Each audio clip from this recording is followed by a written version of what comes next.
Luciana Ferreira es la primera abogada indígena de su comunidad Ixir de Alto Paraguay y hoy prestó juramento en el Palacio de Justicia en el Día del Indígena Latinoamericano. Expresó que su principal objetivo es luchar por los derechos de las comunidades nativas del país. ¿Jura usted ante Dios y la patria o promete formalmente desempeñar con honestidad y fidelidad la función de abogada de conformidad con la Constitución y las leyes nacionales? Sí. De esta manera, Luciana Ferreira juraba como abogada esta mañana. Para la nueva profesional no fue fácil dejar su comunidad, la Ixir, ubicada a 1.800 kilómetros de la capital, para seguir su sueño, convertirse en la voz de los indígenas que sufren en el país.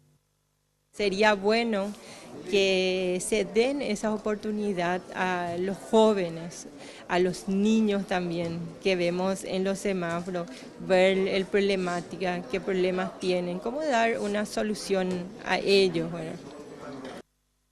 Luciana relata que el mayor problema que enfrentan es la discriminación, la falta de educación en su lengua y acceso a empleo de modo a que puedan seguir una carrera universitaria.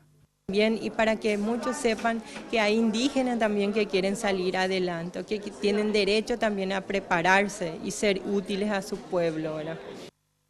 Luciana, de 36 años, tiene 3 hijos. Trabaja desde hace 5 años en el INDI y ahora ya recibida de abogada espera seguir cosechando logros y llegar a puestos importantes en la sociedad.